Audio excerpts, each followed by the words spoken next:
Bueno, continuamos con esta tercera y última parte, Trump y el futuro de Estados Unidos. Una serie, se los digo con todo mi corazón, de las más pesadas que me ha puesto Dios para poder transmitir a su pueblo. Una serie importante, una serie durante todos estos meses. Usted no sabe las luchas espirituales que hemos tenido mi esposa y yo. Por cierto, le pido que oren por ella, está bastante enferma. Este lunes le dan resultados, a ver, tiene un problema aquí en el cuello y en fin, ¿verdad? Le hicieron una CT scan, una tomografía, aquí no tiene nada, del cerebro no tiene nada, entonces están viendo que ver qué tiene en el cuello. Les pido sus oraciones, por eso no pudo venir Marta. Les manda muchos saludos, besos a todas las mujeres, ¿verdad? Y que puedan todos ustedes abrir su corazón a la palabra de Dios. Pero hemos tenido unas luchas tremendas, no se imaginan, y tal vez por esta serie el diablo está enojadísimo, pero enojadísimo. Porque hay una forma en la que él puede mantener a la gente, es en la ignorancia. Acuérdense ustedes el versículo, mi pueblo pereció por falta de conocimiento. Entonces, cuando no tenemos la información adecuada y ya no se predican estas cosas en los púlpitos, entonces el diablo juega, como decía el pastor Roy, entretienen nada más, mantienen a la gente ahí contenta, etcétera, etcétera, pero mal informada. Y tenemos nosotros que llegó la hora de poder decir la verdad. Bueno, es interesante en esta última parte, es interesante también la opinión de Europa, porque independientemente que ahora con las elecciones hubo un ataque tremendo y pues la mayor parte de este país creían que de alguna forma definitiva iba a ganar la señora Harris y ganó el presidente Donald Trump. Es increíble que Europa manifestó también, aunque no votan desde luego, pero se hizo un censo, una data y opinión de europeos para preguntarles en la Unión Europea qué candidato ganaría las elecciones, si Harris o Trump. Escuchen ustedes las estadísticas de algunas naciones de Europa, lo que contestaron. Dinamarca votó el 80% por Harris. Alemania, el 70% por Harris. España, el 70% por Harris. Suecia, el 73% por Harris. Inglaterra, el 65% por Harris. Escocia, el 56% por Harris. La pregunta es, ¿qué le pasa a Europa? O sea, ¿a qué condición ha llegado Europa? Por la influencia ahorita del Islam. Por ejemplo, Inglaterra es un país, es una nación ya islámica, Inglaterra. El alcalde de Europa es islámico, más de 30 ciudades de Inglaterra son islámicas, me refiero a que los alcaldes o los mayors son musulmanes, y la mayor parte de los musulmanes que han llegado a Alemania y a Francia, no se imaginan ustedes los desastres, las violaciones y lo que han hecho. Y ahora hay un movimiento tan fuerte en Europa. Pasó hace una semana en Holanda, ¿se acuerdan? Que hubo un partido de fútbol y estaban esperando un movimiento preparado ya de antemano con una semana de anticipación para que el equipo de Israel lo esperaran afuera del estadio, los agredieron, los patearon, los mandaron al hospital. Y todo dirigido por musulmanes. Entonces Europa ya es un país viejito, porque por cada europeo hay 7 musulmanes que nacen. O sea, el europeo ya no se está reproduciendo. Es el 0.2% casi dentro de la demografía de Europa del porcentaje de personas que se reproducen. Entonces, en 5 años o en menos de 8 años, Europa es un continente musulmán. La influencia del Islam en Europa es completamente desastrosa. Ahora es entender también, ¿verdad?, que vamos a comprender en segundo lugar, ¿cómo es posible que Dios trabaje a través de seres humanos imperfectos? ¿Cómo es posible que Dios haya podido trabajar con Abraham cuando se echó un clavado con la sirvienta Agar? ¿Cómo es posible que Dios trabaje con David y le llame un varón conforme al corazón de Dios cuando comete adulterio y mata al esposo de Betsabé? ¿Cómo es posible que Dios haya trabajado con el apóstol Pablo cuando Pablo mató cristianos, perseguía a cristianos y odiaba a los cristianos, y se convierte en el apóstol más grande después de Jesucristo, en el cristiano más grande de toda la historia? Vamos a contestar todas estas preguntas. Son importantes para entender la mente de Dios. Dice en Isaías 55, mis pensamientos no son tus pensamientos, ni mis caminos tus caminos. Por ejemplo, rápidamente Dios le dice a las mujeres en 1 Pedro capítulo 3, mujer, si tú eres cristiana y estás casado con un no cristiano, no le prediques. Aparentemente es una contradicción, ¿no es verdad? Porque la fe es por el oír y el oír por la palabra de Dios. Entonces la mujer podría decir, oye Señor, no te entiendo, me estás diciendo que si no le predico a mi esposo no se va a convertir. Cállese y no le predique.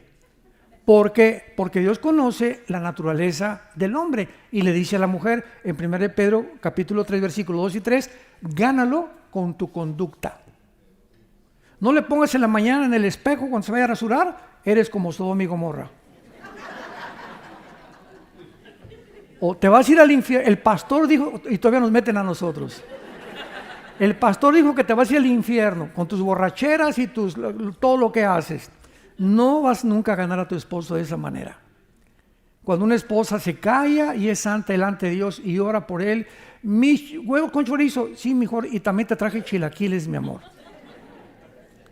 Y cuando una mujer comienza a entender esto, no estoy diciendo que una mujer se deje que la golpeen. Ninguna mujer cristiana debe permitir que le pongan la mano encima. Eso no es misericordia ni tampoco mansedumbre, es mensedumbre. Tú eres digna, ¿verdad? Eres una hija de Dios y tienes que reportar eso o a la policía o a tus pastores para que de alguna manera tengas protección. Pero tienes que mantener lo que significa la sumisión hasta que tu marido no te diga, pues tenemos que ver pornografía para poder realmente tener un mejor matrimonio. Discúlpame, pero no te puedo obedecer en esto. Pues pasa sobre mi cadáver, pero no te obedezco. ¿Por qué? Porque hay una ley superior que me dice, Dios está en contra de la inmoralidad. ¿Me entienden? O yo soy musulmán y tú eres cristiana, tienes que venir a mi religión. No voy a ir a tu religión. Pero tú tienes que someterte a mí. Eso, hay una ley superior a la ley del Islam y de la ley Sharia que me dice que yo no puedo someterme a una religión que es completamente contraria y antagónica a mi fe. Pero es que si no te vas de la casa, me voy de la casa, mi amor. Y tal vez si te vas un mes o 2 meses, recapacita y te vuelve a traer. Pero es el tiempo de probar nuestra fe. Es el tiempo de demostrar realmente en quién estamos creyendo. Vamos a contestar algunas preguntas muy importantes de carácter teológico. Número 1. ¿Se acuerdan de Daniel que leímos hoy en la mañana que Dios pone y quita reyes? ¿Por qué puso a Hitler? ¿Puso Dios a Benito Mussolini? ¿Puso Dios a Saddam Hussein? ¿Puso Dios a Mao Zedong en China? ¿Puso Dios a Maduro en Venezuela? ¿O a Petros en Colombia? Entonces la pregunta es, si no es realmente la voluntad de Dios, porque dice la Biblia que Él pone y quita reyes. Vamos a comenzar. La voluntad de Dios es, apúntalo, permisiva y directiva. Esto es muy importante. Les dije que íbamos a hablar teológicamente. En otras palabras, Dios, su voluntad es que nadie se divorcie. Y Dios dice en Malaquías, es abominable el divorcio para Dios. Pero por causa de la dureza del pecado, Dios permitió el divorcio. No es su voluntad. Pero hay matrimonios tan tóxicos que si siguen igual o si siguen juntos, se van a acabar uno al otro matando. O van a acabar con los niños. Entonces, hay situaciones extremas donde Dios permite el divorcio y por eso en el Antiguo Testamento Dios le dio a Moisés la carta de divorcio. No es su voluntad, Él lo permite. No es la voluntad que Dios, para ti muchacha que me escuchas, que eres soltera, que te cases con un hombre que no es cristiano, no es su voluntad. Está claramente en 1 Corintios 6, que comunión hay entre Dios y las tinieblas, entre incrédulos y creyentes. Pero tú te casas con aquella persona y entonces te va mal en tu matrimonio y dices, oye Señor, ¿por qué no lo impediste que yo me casara con él? Porque Él te lo permitió. Él no era su voluntad que te casaras, pero si Él interviniera para poder quitar nuestra libertad, ha violado la característica más grande que nos ha dado, que es la libertad de escoger. Seríamos robots. Imagínate que Dios impida que ese camión que se echó en reversa mate a esa niña, o que ese hombre haya abusado de esa persona. Estamos en un mundo caído, donde todo lo que está pasando no es obra de Dios, es de nosotros. Somos nosotros los que hemos llegado al punto del mundo en que estamos viviendo. Pero si no conocemos a Dios, no podemos entender. Veamos un ejemplo también en los gobiernos en 1 Samuel 8, para que comencemos por ahí. 1 Samuel 8, cuando el pueblo de Israel se rebela contra el profeta Samuel. Samuel, queremos decirte que no queremos ya que nos gobierne Dios. Oye, pero la voluntad de Dios es gobernar a través de la teocracia a ustedes. No, Samuel. Queremos que nos gobierne un hombre como todas las naciones. Versículo 4. 1 Samuel 8, versículo 4. Todos los ancianos de Israel se juntaron y vinieron a Ramá para ver a Samuel. Y le dijeron: he aquí, tú has envejecido, tus hijos ya no andan en tus caminos, por tanto, constitúyenos ahora un rey que nos juzgue como tienen todas las naciones. Pero no agradó a Samuel esta palabra que dijeron: danos un rey que nos juzgue. Y Samuel oró a Jehová. Y dijo Jehová a Samuel: oye la voz del pueblo en todo lo que te digan, porque no te han desechado a ti. A mí me han desechado para que no reine sobre ellos, conforme a las obras que han hecho desde el día que los saqué de Egipto, dejándome a mí y sirviendo a los dioses ajenos. Capítulo 10 de 1 Samuel, versículo 17. Entonces sabemos que el pueblo escoge a Samuel en contra de la voluntad de Dios. Y dice la Biblia: después Samuel convocó al pueblo, yo saqué a Israel de Egipto, pero vosotros habéis desechado hoy a vuestro Dios. Vemos el primer clásico caso en la Biblia del primer rey de Israel. Dice la Biblia que Dios pone reyes y quita reyes. Pues Dios no puso a Samuel. Dios permitió que Saúl gobernara. Y le dijo a Samuel, al profeta: dile al pueblo que escojan ellos a ese varón, y escogieron al peor, porque era muy bien parecido y lo que tú quieras y mandes, y sin embargo se convirtió Saúl en de los peores reyes que tuvo Israel.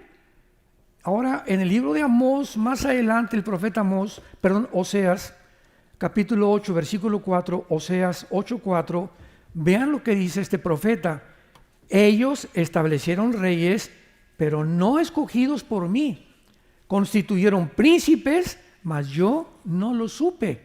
Aquí vemos claramente que Dios no había puesto a muchos reyes que escogió el pueblo, sino que Dios les dio al pueblo cuando vio que el pueblo se rebelaba en contra de sus leyes. Vayamos al Salmo 106 y veamos otro caso que no fue la voluntad de Dios darle al pueblo cuando se cansaron del maná. Querían cambiar, que les trajeran Pizza Hut. Y dice el Salmo 106, versículo 14 y 15: se entregaron a un deseo desordenado en el desierto y tentaron a Dios en la soledad. Y Él les dio lo que pidieron, mas envió mortandad sobre ellos. Aquí comenzamos a ver un camino de Dios. Cuando Dios ve que un ser humano, mira, Panchito, no es bueno que tú seas gay, que tú seas homosexual. Mira, Martita, no quiero que tú seas lesbiana. Te voy a llevar un mensaje el domingo a una iglesia el domingo, tus padres están orando por ti. Pero cuando Panchito pasa los 30, 35 años de edad, que es más difícil ya que dejen que no es adicción, ¿verdad? Es un problema de demonios en la mente en la que este muchacho o esta muchacha cayó. Y si el muchacho insiste en eso, entonces la manera de Dios es que entonces lo empuja para que toque fondo. ¿Quieres cambiar de sexo y quieres ser transgénero? No hay ningún problema, vas a acabar quitándote la vida. Dios entrega a los seres humanos o a los gobiernos o a las familias al deseo que insisten en tener cuando ellos le dicen, no gobiernes sobre mi familia. No te quiero en mi vida, no te quiero en mi matrimonio, no te quiero en mi nación. Muy bien, pero nos vemos al final. Prepárate para encontrarte al juicio con Dios. Entonces, no es la voluntad de Dios muchas veces que pase lo que sucede, pero Dios, si interviniera, repito, ya no habría libertad en el ser humano. Tercer caso, cuando el ser humano insiste en desear algo en contra de su voluntad, dicen, vamos a Romanos capítulo 1, versículo 24 en adelante, Dios, 3 veces se usa la frase, Dios los entregó. Veamos esto, Romanos 1, 24 al 28. Por lo cual también Dios los entregó. Dios los empuja a la inmundicia, en la concupiscencia de sus corazones, de modo que deshonraron entre sí sus propios cuerpos, ya que cambiaron la verdad de Dios por la mentira, honrando y dando culto a las criaturas antes que al Creador, el cual es bendito por los siglos, por segunda vez. Por eso Dios los entregó, por 2 veces ya van, a sus pasiones vergonzosas. Pues aún sus mujeres cambiaron el uso natural por el que es contra naturaleza, y los hombres también. Dejando el uso natural de la mujer, se encendieron en su lascivia, unos con otros, cometiendo hechos vergonzosos, hombres con hombres, y recibiendo en sí mismos la retribución debida a su extravía.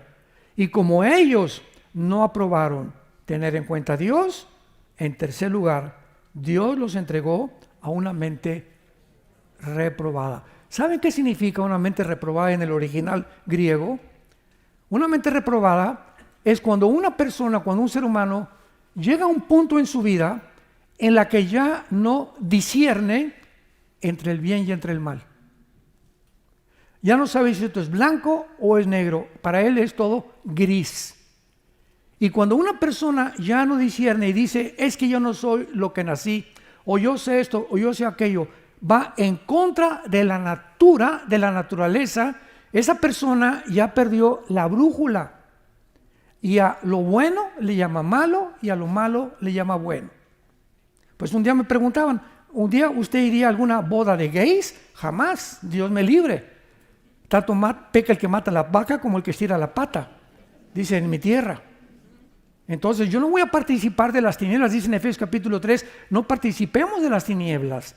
Tenemos que distinguir lo que le agrada a Dios y lo que no le agrada a Dios. No voy a agradar a la familia, ni aunque mi hijo o mi hija sean eso, no voy. Mi hijo te voy a seguir amando y mi hija te voy a seguir amando, pero no estoy de acuerdo que participes en estos hechos vergonzosos con tu hombre o con tu mujer. Y aquí en la casa no entras con ese hombre, mi hijita, no entras aquí con esa mujer. Somos tus padres y te vamos a aconsejar, pero esta casa la respetas, porque lo que estás haciendo es vivir en pecado. Tenemos que ser y formar nuestro carácter de esa manera, santos de Dios. Entonces, estamos en un mundo, lo acabamos de ver. ¿Vieron los Juegos Olímpicos de Francia? La Santa Cena con una señora gorda judía que es transgénero, con 2 hombres, se ven las fotos, sin calzones, con sus órganos genitales de fuera, con un niño de 6 años junto con él.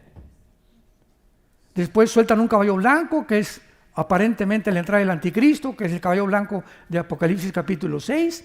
Después María Antonieta, que en el siglo XVII-XVIII, ¿verdad?, incendió toda Francia y le mandó cortar las cabezas a todo el mundo, promoviendo la rebelión y la anarquía en las naciones. Todo lo que pasó en los Juegos Olímpicos, ni los que lo decidieron, ni los que lo planearon y desarrollaron sabían lo que estaban haciendo, eran guiados por demonios. Fue una asquerosidad, una blasfemia contra Dios y contra su Hijo Jesucristo. Y después de que acaban los Juegos Demonios, los Juegos Olímpicos y todo el endemoniado que hubo ahí, mandan muchas naciones protestas al comité de los Juegos Olímpicos. ¿Saben ustedes lo que contestaron los que planearon y diseñaron estos Juegos Olímpicos? Contestaron, es que el mundo ya no le gusta el arte. Jesús, María y José y el burrito que los acompaña. Es que el mundo ya dejó el arte. Oye, ¿qué tiene que ver eso con los deportistas, por el amor de Dios? O sea, mentes reprobadas, que ya no saben qué es bueno, qué es malo, le llaman a eso. Para ellos es arte. Y quieren hacernos que nosotros aceptemos eso como algo normal. Y cuando comenzamos a aceptar lo que el mundo está alabando y celebrando, los premios Grammy por aquí, por allá, y Hollywood, etc., como algo normal, es cuando caemos nosotros en la misma trampa, y dice uno de los salmos, en la trampa que hicieron cayeron, y en el hoyo que hicieron tropezaron. Y así está el mundo actualmente, completamente desorbitado, ya no distinguen qué es bueno y qué es malo. Ese es el mundo al que hemos llegado. ¿Por qué permitió Dios el mal en el universo? Bueno, Dios está al principio, el Padre, el Hijo y el Espíritu Santo. No hay ángeles, no hay serafines, no hay querubines, no hay nada en el universo. Está nada más Dios. Y en ese momento, Dios, en su primer pensamiento que hubo, estaba la cruz. Antes de que Dios creara cualquier cosa, antes de nosotros y de los ángeles, en su pensamiento y en su propósito había una cruz. Entonces dice Dios, vamos a crear criaturas. Pero esas criaturas que vayamos a crear tienen que tener 3 probabilidades. Una, no vamos a crear nada. No, Dios es Dios, Él no necesita a nadie para ser Dios. No crear nada. Número 2, vamos a crear criaturas que siempre me obedezcan y que no haya el mal en el universo. Y número 3, vamos a tener esta opción. Vamos a crear criaturas que tengan la libertad de escoger entre el bien y entre el mal, entre un camino u otro camino. Pregunta, de esas 3, ¿tú cuál escogerías? Si me dices, pues yo hubiera escogido la primera, que no hubiera creado Dios nada. Filosóficamente no se puede comparar la nada con lo algo. Entonces tú no puedes creer que hubiera sido mejor no haber creado nada. Fue la pregunta que en el libro de Job, capítulo 3, él dijo, ¿por qué no me hiciste un abortivo? ¿Por qué de repente estoy con una familia y me quitas a mis hijos, me quitas mi casa, me quitas todo? Él no podía ver todavía el propósito al final de Dios, y lo que veía con sus ojos, lo que podía percibir Job era, no te entiendo, Señor. Y hasta el capítulo 42 entiende a Dios. Número 2, yo hubiera preferido que no hubiera mal y que jamás hubiera existido la violencia, ni las lluvias, ni los tsunamis, ni los robos, ni los asesinatos. Muy bien, hubiera sido una creación de puros robots. Nos hubiera dado programado Dios como un chico, una cuerda, ámame, ámame, ámame, ámame. Pero para que hubiera una opción y las criaturas lo aceptaran libremente, es imposible que no hubiera otro camino. Es exactamente para aterrizar en una nación. Voten ustedes por Juan Camaney. Y el segundo candidato, no hay. O sea, el único candidato es el que está ya de dictador. Y ponen a otro de payaso, ¿verdad? Para que dizque le haga la contrapunta, pero sabemos que va a ganar siempre aquel. Y aunque voten por el otro, va a seguir esa dictadura en ese. Entonces, ¿hay libertad? No, ¿verdad? Hay libertad hasta que tienes la opción de escoger otro camino. Ahora, ¿cómo podríamos escoger otro camino si no hubiera el mal? ¿Cómo sabríamos que de tal manera amó Dios al mundo si Cristo no hubiera muerto en la cruz? ¿Cómo podíamos considerar y percibir la grandiosidad del amor de Dios si no hubiéramos conocido lo que le hicieron a su Hijo en la cruz? ¿Me van siguiendo? Entonces comenzamos a entrar en la mente de Dios. ¿Por qué Dios permitió el holocausto judío? Yo recuerdo que fuimos con mi esposa y hemos ido como 4 veces a Israel, y en uno de esos viajes entramos al Museo del Holocausto. Tú nos acompañas una vez, ¿verdad? Creo que el último viaje fue el más bonito. A ver si el año que entra vamos a Israel otra vez, si es que se calmaron las cosas.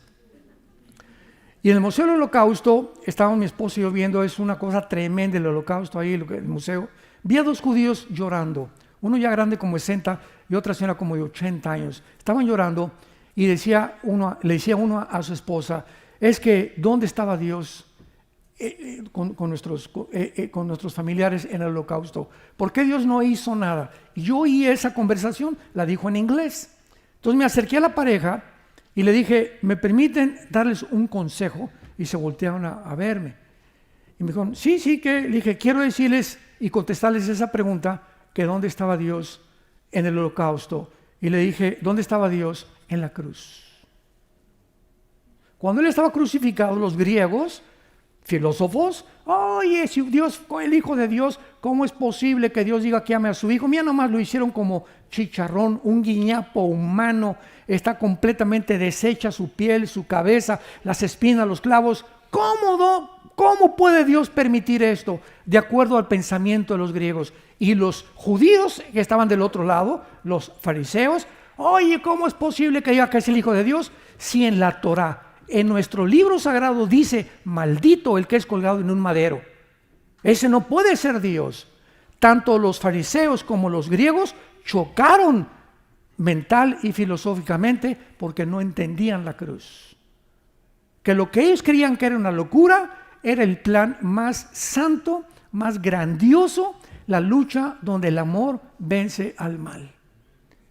Pero nunca entendieron nadie eso, ni los discípulos. Todavía después en el camino de Emaús se seguían preguntando, este Mesías que nos dijo que era Jesucristo, tal vez no era él porque lo mataron y lo crucificaron. Todos se preguntaban, ¿cómo es posible que Dios diga que ama a su Hijo y a nosotros cuando permite que su Hijo sea torturado por hombres viles, pecadores como tú y como yo?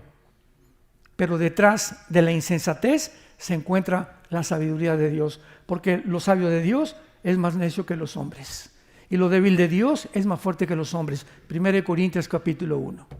Y Dios escogió lo vil y lo menospreciado para avergonzar a los sabios. ¿Cómo es posible que nada más le digas a una persona, Cristo murió, fue crucificado, enterrado y resucitado, y esa persona así nada más tiene la vida eterna? Para ti es locura, para Dios es su sabiduría. Dios lo hizo a propósito para enloquecer la sabiduría de los seres humanos.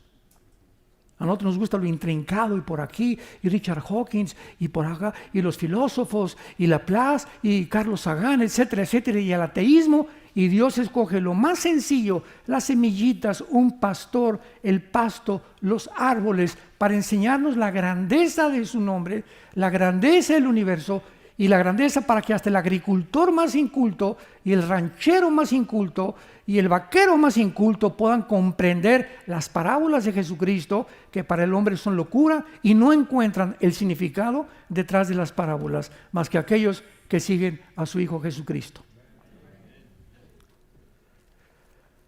Ahora, podemos nosotros, en penúltimo lugar, darnos cuenta que la Biblia nos muestra de una forma muy, muy clara que Satanás, que significa el enemigo, apúntalo, el diablo significa el acusador, y Lucifer, que es el nombre propio de esta entidad maligna, significa el que alumbra o el que es la luz. Imagínense nada más, Lucifer.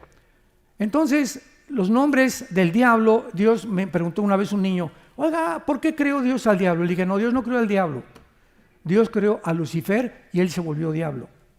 Entonces Dios no creó al diablo, ni Dios creó a Satanás tampoco, al enemigo. Él permitió que hubiera esta rebelión en el universo para mostrarnos la profundidad de su sabiduría.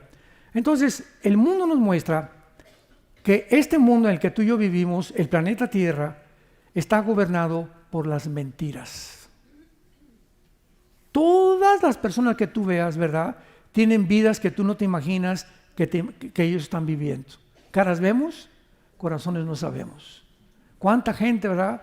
¿Cuántos matrimonios los ves juntos de la mano y tienen 10 años que no se hablan? Viven bajo el mismo techo porque ya se acostumbraron, pero ya no hay ninguna comunión entre ellos.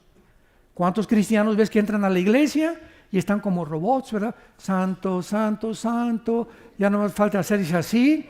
Salir de la iglesia de lunes a viernes, se portan como el anticristo y llegan el lunes a la iglesia, el domingo a la iglesia, y en lugar de llegar el domingo a tu iglesia a la que tú vas, buscar por quién orar, a esta doña Chole que le duele el estómago, a esta doña Carmelita que le duele la panza, oiga, la veo muy triste, doña Carmelita, no me permite orar por usted, oiga, jovencito, te veo también muy amargado, muy triste, ¿no quieres que ore por ti? Entramos como si entráramos al cine, a la iglesia.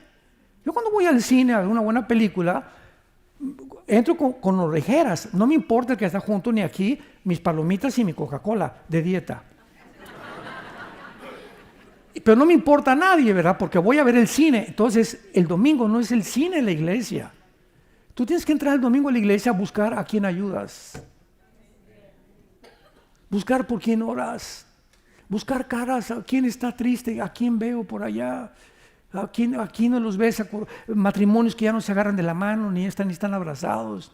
Tenemos que saber que vivimos para los demás. Y mientras más te preocupas por los demás, más felicidad encontrarás en tu vida. Pero es el secreto de la vida, vivir para los demás, vivir para servir y no estar esperando que nos sirvan. Esto es importantísimo.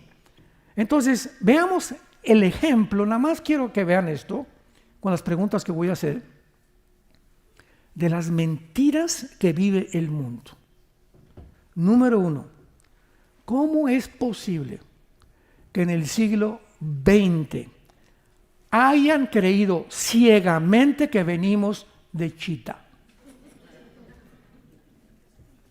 Señores científicos y maestros de universidad que nos visitan, ¿cómo es posible que en el siglo XX se haya asumido y casi hasta dijeron es científico que hayamos venido de la famosa teoría de la evolución? Que todo haya provenido de una sola célula. ¿Cómo es posible cuando la biología, los aminoácidos de la vida, que son los ladrillos, han impiden e impedirán la evolución? Biológicamente, la evolución, ateo que me escuchas, maestro de universidad, es imposible. Físicamente, la segunda ley de la termodinámica tiene un proceso que todo se destruye, todo se oxida, todo se echa a perder, el sol está perdiendo millones de toneladas de masa. ¿Cuál evolución? No es cierto que haya una evolución en ninguna parte del universo. Todo tiende a un proceso que le llaman la entropía de descomposición. Todos estamos envejeciendo, perdiendo celularmente nuestra vida, el universo, todo se echa a perder, todo se oxida, porque se llama la ley de la entropía y en la Biblia la ley de la corrupción. Y en tercer lugar, 1954, le dan el premio Nobel de Medicina al doctor Hawkins y al doctor Crick y Watson, se los dan norteamericanos porque descubrieron la molécula del ADN, el ácido desoxirribonucleico. Y cuando descubren el ADN, genéticamente es imposible que el esperma de un chango produzca un perro, que un rinoceronte produzca un camello, que un delfín produzca un tiburón, que un águila produzca a un halcón. La genética y las células con las cuales todo está repartido en el mundo, peces, animales y seres humanos, contradicen y echaron abajo la evolución. En 1956, 2 años después, el 60% de los científicos norteamericanos se convirtieron. Y dijeron, yo no puedo seguir enseñando una mentira. Y todavía en algunas universidades se sigue enseñando que venimos de tu comadre la Chita. Increíble, ¿cómo es posible que lo hayamos aceptado? Número 2, ¿cómo es posible que el mundo siga creyendo que el comunismo-socialismo es la respuesta para la mejor sociedad? Cuando el siglo pasado, 100 millones de personas bajo regímenes como la Unión Soviética, bajo Stalin, murieron 20 millones. En la China, bajo Mao Zedong, 45 millones. En Camboya, bajo Pol Pot, 2 millones. En Corea del Norte, Vietnam, Laos, Etiopía, Afganistán, se demostró su fracaso total. ¿Por qué entonces en el siglo XXI, donde nos encontramos, se vuelve a desenterrar el comunismo y el socialismo, inclusive en este país? Gracias a Dios que ya esto está desapareciendo aquí, pero todo el continente americano, como lo vemos, y el continente europeo, creen que es la filosofía cuando se demostró en 1991, cuando cayó la Unión Soviética, la Unión de Repúblicas Socialistas Soviéticas. Mikhail Gorbachev fue con el Papa Juan Pablo II al Vaticano y le dijo, hemos fracasado, el comunismo no puede funcionar por 2 cosas. Número 1, sacamos a Dios de Rusia, de la Unión Soviética, y número 2, nos aislamos del mundo capitalista. Entonces, si ya se demostró que no es viable, que no funciona, que no puede ser ninguna nación sostenida, ¿por qué hemos regresado a establecer, inclusive en este país, un sistema que está completamente corrompido? Donde los gobiernos tienden a poder apoderarse de los medios de comunicación, apoderarse de las mentes de los seres humanos, a restringir los medios de expresión, donde hemos visto claramente los abusos que hubo. Por eso fracasó, porque hemos desenterrado otra vez, porque no tenemos otra opción. La democracia tampoco funcionó. Decía Winston Churchill, la democracia es un poquito mejor de los gobiernos, pero no hay gobierno perfecto. Pero el peor es el comunismo-socialismo, donde esta nación estaba cayendo desde Barack Obama, que fue el que quiso poner un socialismo donde el Estado tenga el control sobre las empresas, se convierte en comunismo, donde viene la expropiación privada. En México, el año que entra, comienzan a expropiar las propiedades, si Dios no lo permite. En tercer lugar, ¿cómo es posible que el mundo haya creído en el nazismo? 85 millones de alemanes. Escuchen, 85 millones de alemanes, maestros de escuela, universitarios, médicos, abogados, antropólogos, ciencias políticas y todas las disciplinas académicas que me puedas mencionar. Un pueblo cultísimo, un pueblo intelectual, un pueblo preparado. ¿Cómo es posible que el nazismo los haya engañado? 85 millones de personas. Y que cuando se quita y se cae la cortina del telón, se ve lo que se encontraba detrás. ¿Cómo es posible que hayan podido creer que el nazismo iba a levantar a Alemania cuando fueron engañados por un hombre llamado, que más de 80 millones de alemanes fueron engañados y más de 12 millones de seres humanos fueron asesinados, 6 millones de judíos en las cámaras de gases? ¿Cómo es posible, en quinto lugar, que hayan aceptado imponer la ideología de género a nivel nacional? Que yo llegué a la escuela y que vea los cuadernos de mi hijo, donde están el pene de un hombre y otro niño masturbándose en el quinto año de primaria.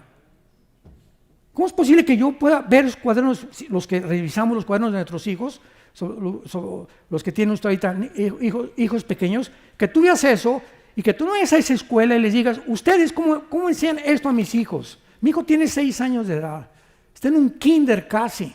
¿Cómo es posible que crean que pueda tener un discernimiento sexual a esa edad? Y decirle que si no se siente hombre, que puede decir que es mujer, y que si siente mujer, no les diga a sus papás. Porque si les dices a sus papás, entonces no lo podemos operar. Lo mandamos a que le hagan la operación quirúrgica y los papás no se pueden meter. Si yo hubiera, en mi época, ¿verdad?, que tenía a mis hijos chiquitos, hubiera detectado eso, yo no lo hubiera aceptado. Yo saco a mi hijo de la escuela, prefiero que sea un bruto santo y no un diablo inteligente. Fue lo que hizo la mamá de los Wesley. Tuvo 10 hijos casi, 8 fueron misioneros. Y cuando nacieron, ella fue lo que le contestó. Mi hijo se va a ir a Harvard, y se va a ir a Princeton, y se va a ir a Oxford. Voy a mandar, ¿ves?, a Alemania a mi hija a que estudie confección, y a Italia a que estudie esto y el otro. Y creíamos que mandarlos a Francia y Europea y por aquí y por allá, nuestros hijos van a ser grandes artistas o grandes esto, cuando lo estábamos mandando al matadero. Cuando me decían los padres, voy a mandar a mi hijo a España, voy a mandar eso, aquí, prefiero que esté en un hijo y darle yo educación, que lo que llaman, ahorita muchas iglesias están teniendo escuelas privadas, enseñándoles a los niños. Nosotros ya en México estamos en nuestras iglesias, y ya tenemos una iglesia, una escuela grande, gracias a Dios, en Querétaro, en Toluca, perdón, y estamos ya diciendo a los padres, saquen a sus niños de las escuelas públicas. Prefiero que mi hijo, no, es que el gobierno no nos revalida los estudios, pues que no nos revalide, porque nos los revalida Dios y no el diablo. Y 1000 veces repito que mi hijo crezca bruto y santo que inteligente y diablo. 1000 veces mejor. ¿Pero por qué lo hemos aceptado? porque no tenemos la información necesaria, ni tampoco percibimos el mundo como Dios lo percibe. En sexto lugar, ¿cómo es posible que el gobierno norteamericano, bajo el Partido Demócrata, haya autorizado las cirugías transgénero? En cada campaña de Kamala Harris había un camión abortando niños. ¿No lo vieron ustedes en las campañas? Afuera de la calle había un camión patrocinado por los demócratas y gratis todas las mujeres podían durante la campaña venir ahí y estaban abortando niños en los camiones. ¿Cómo es posible, verdad? ¿Cómo es posible que el mundo haya aplaudido la masacre y el genocidio de 1,000 judíos el 7 de octubre del 2024, el año pasado, y que hayan acusado a Israel de genocidio con celebraciones públicas, bailando y celebrando de que los Hamas hayan matado a más de 1,000 personas y siempre liberen Palestina, y no había manifestaciones diciendo liberen a los rehenes? ¿En qué mundo estamos? Esos rehenes, ¿saben ustedes que tienen a un niño de 1 año nacido de rehén? En las leyes de la milicia jamás se permite, en las leyes de la guerra, que ninguna persona tome rehenes de civiles. Y esta es la primera vez que lo permiten, y el Comité Internacional que ahorita está acusando a Israel de genocidio, no ha acusado a Hamas de genocidio, ni que entraron y mataron civiles y se llevaron niños de 10 meses, de 5 años de nacidos, jóvenes de 12, 13 años, muchachas que las violaron a todas, adultos y de la tercera edad, se encuentran como rehenes, todavía más de 50 en la ciudad de Gaza. ¿Por qué no los acusan a ellos de genocidio? ¿Por qué se fueron contra los que fueron víctimas, que fue en la nación de Israel, por el odio que el diablo le tiene a Israel? Y finalmente, ¿cómo es posible? Esto ya es el colmo. Que las universidades de Columbia en Nueva York, Oxford en Inglaterra, Princeton, Yale, escuchen esto, Harvard, Princeton y Yale, estas 3 universidades que son de las más prestigiadas en este país, ¿saben ustedes quién las fundaron? Pastores. Fueron fundadas Harvard, Princeton y Yale por pastores para entrenar pastores. Y son los baluartes más grandes actualmente de la inmoralidad, del anticristianismo, antifamilia, antimatrimonio, ante todo. Pues los estudiantes de Harvard, de Columbia, de Yale, se levantaron a protestar en las calles para decir, liberen a los palestinos. Nunca una protesta, por favor, liberen a los rehenes pro-palestinos, y todos eran musulmanes, la mayor parte de ellos. Nuestra hija Salem, que se acaba de casar, hizo una maestría en Harvard, y fuimos este año, a principios de este año, le iban a dar su diploma, lo hizo todo online. Yo le dije, no vas ni de chiste físicamente allá a Boston. Y la hizo todo por online, y ya pasó sus exámenes, ya se le dieron su major en ciencias políticas. Tuvimos que ir a Boston a la graduación, y estaba todo Boston rodeado con puros estudiantes. Abajo Israel, mueran los rehenes, denles gas. Arriba Palestina. Los estudiantes de Harvard. Le dije, ya ves, le dije a nuestra hija Salem, le dije, ya viste, ¿por qué no quisimos, y tu mamá y yo oramos para que no pudieras tú ir personalmente a ese centro de enseñanza? Porque está completamente degenerado. Y así hemos llegado a un siglo, hermanos, donde necesitamos abrir los ojos y ya. Ya no es posible que tú como cristiano sigas ciego, ni sepas lo que está pasando en el mundo, y creas todo lo que ves en la televisión y todo lo que oyes en las redes sociales. Ya, abre los ojos, ven a la palabra profética más segura. Acércate más a Dios. Dile, Señor, no entiendo esto, no entiendo aquello. Yo no puedo cambiar a mi hijo, yo no puedo cambiar a mi esposa, a mi esposo, no puedo cambiar San Antonio. Padre Santo, no soy Dios, lo reconozco, tú eres el Altísimo, pero yo quiero vivir cerca de ti.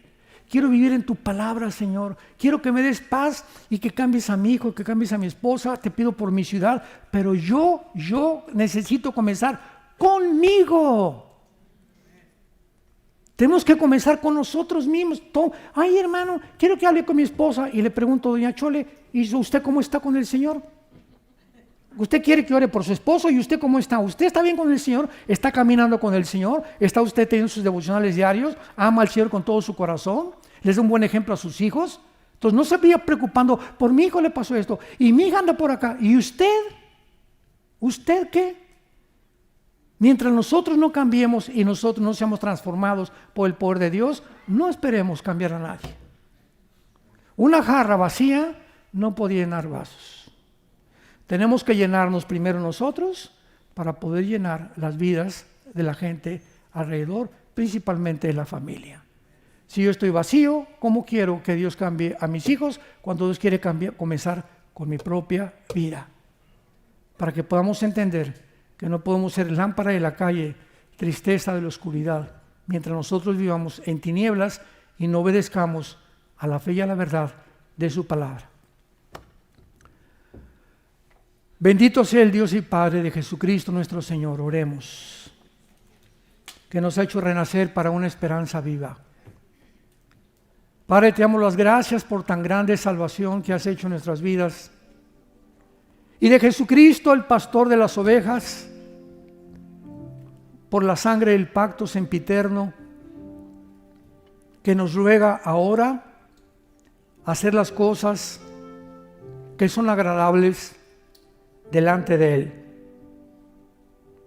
Dios te pide en este tiempo que nos encontramos, donde nos está dando un recreo corto tal vez, un respiro, cuando la descomposición de este país estaba a punto ya de oler a podrido, donde ya era una basura el gobierno y la sociedad.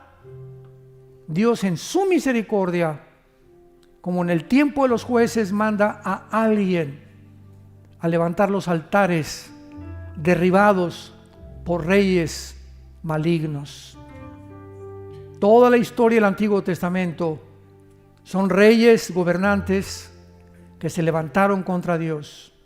Dios levantaba otro rey que levantara los altares y regresara al pueblo a la adoración del único y verdadero Dios y Padre de Jesucristo nuestro Señor.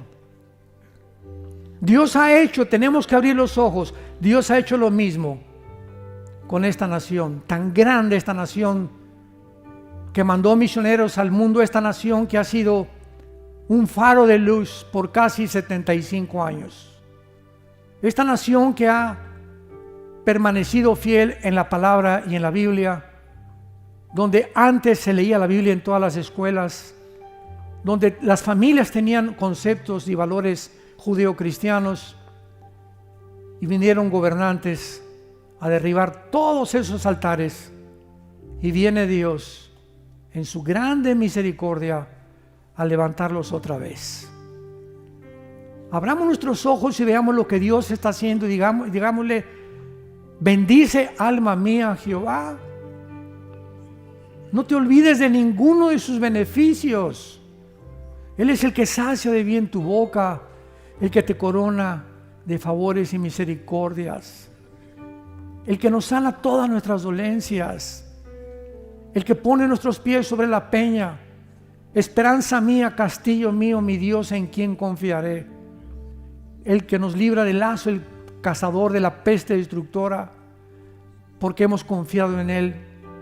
Y porque todos los que confiamos en Él, porque le conocemos y porque sabemos que Él es bueno y quiere lo mejor para nosotros, mientras nosotros le obedezcamos, porque en la obediencia está el secreto de la bendición. Gracias, Padre, por tu palabra en estos días. Llénanos de tu espíritu. Discernamos, por favor, te lo pedimos con todo el corazón, lo que pasa en el mundo para ayudar a la gente a nuestro alrededor. Te pedimos por el presidente Donald Trump. Te pedimos, Señor, solo tú conoces su corazón por su salvación, su familia, sus hijos, nietos.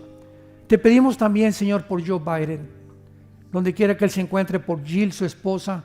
Te pedimos por Kamala Harris también, Padre, que ellos puedan, nunca es tarde mientras tienen vida, acercarse y descubrir que tú existes y que puedan arrepentirse de todas las males y la maldad que tuvieron en su corazón. Porque tú eres un Dios misericordioso, que para eso viniste, a buscar pecadores y salvarlos como nos salvaste a nosotros en el pasado. En el nombre de Jesús. Amén.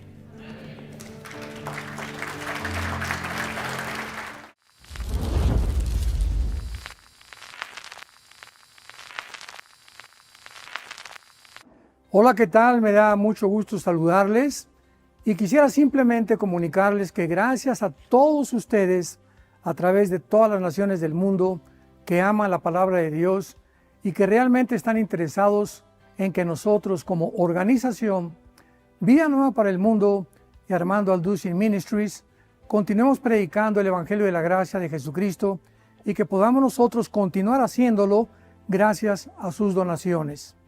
Este año cumplimos 46 años de ministerio, 46 años donde hemos predicado, hemos enseñado, hemos tenido seminarios y de diferentes formas de estudios bíblicos alrededor del mundo y hemos pensado y considerado de una forma fiel el Evangelio de la sana doctrina de Jesucristo. Nosotros, con todas estas donaciones, tenemos que sostener pastores, misioneros, obras, equipos de televisión, y aún continuamos buscando la manera de poder elevar este ministerio. Hasta este momento quiero que ustedes estén enterados que no tenemos una sola propiedad como organización y así hemos trabajado durante 46 años porque le damos la importancia a la evangelización, a las misiones y también a los hombres de Dios para levantar más pastores. Le damos las gracias y que pueda Dios con su gracia tocar sus corazones y que puedan ustedes invertir en un terreno donde es fructífero, porque creemos que ha producido bastante buen fruto para la gloria de Dios. Gracias, muchas gracias por sus aportaciones y por las donaciones que sabemos ustedes continuarán haciendo para que podamos continuar siendo fieles en la predicación del Evangelio de la gracia de Dios. Que Dios les bendiga.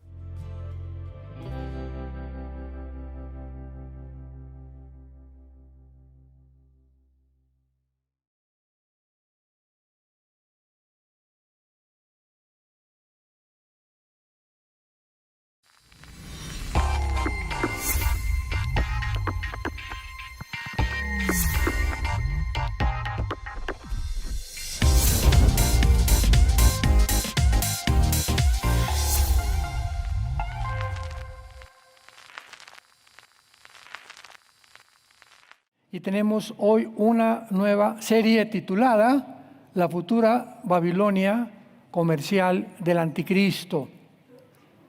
Antes de entrar a estudiar esto, que está bastante profundo y vamos a tener una revelación maravillosa de la Biblia, quiero recordarles que de acuerdo a la Enciclopedia de Profecías Bíblicas,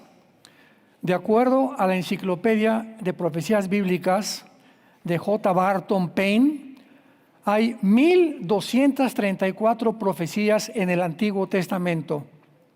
1234 profecías en el Antiguo Testamento.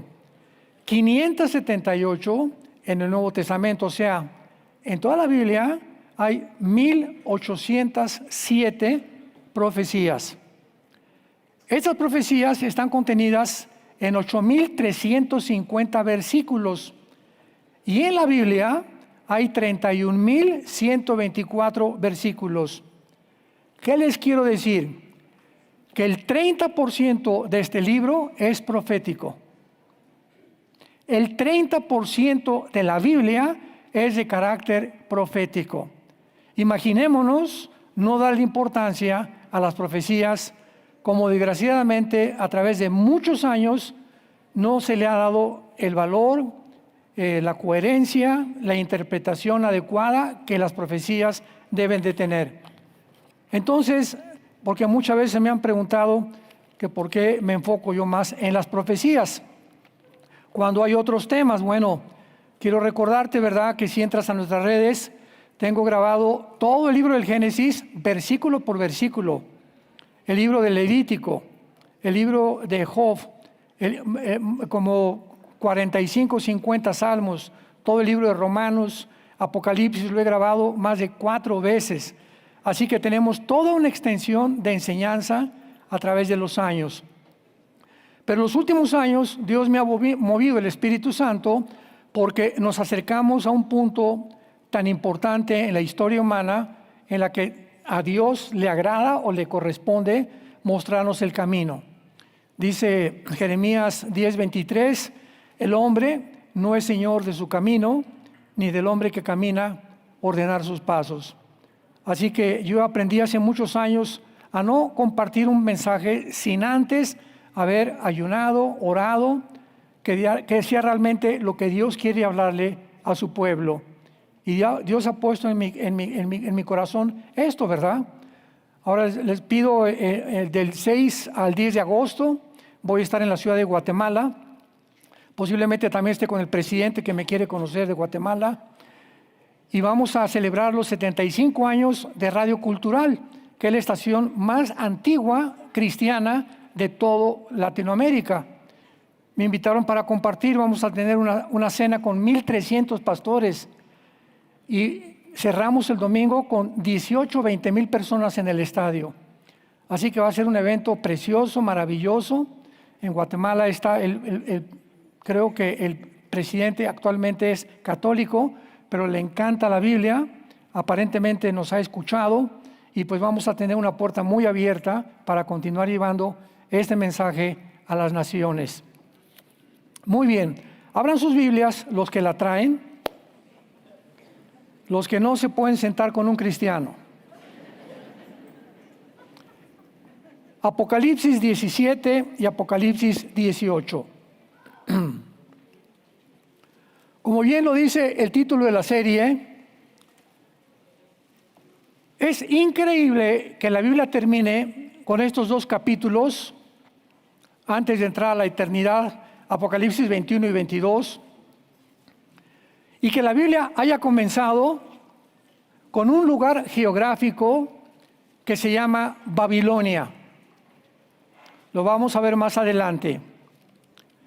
Cuando la Biblia nos coloca dentro del tiempo de una profecía y dentro del territorio o el lugar geográfico de la profecía, no nos podemos perder.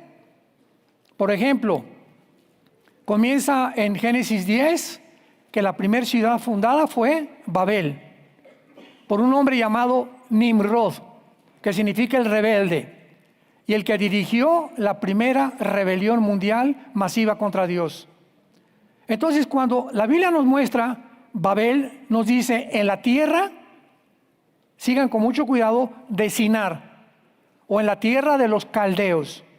Entonces, cuando vienes a la Biblia y siempre lees la tierra de los caldeos, o la tierra, me pueden poner el mapa del Medio Oriente, o la tierra de Sinar, se está refiriendo la Biblia específicamente, ¿sí lo ven desde allá? Sí. Muy bien, entonces, estos 2 países, Siria e Irak, en el Antiguo Testamento no estaban divididos. Se llamaba la Mesopotamia y se le llamaba Babilonia. La división que vemos ahorita entre Siria e Irak, Jordania, Irak, etcétera, etcétera, se llevó a cabo en el siglo pasado. Después, cuidado porque esto no puedo apuntar a nadie, me dijeron que no apuntara a los ojos a nadie porque se iban a quedar ciegos, ¿verdad?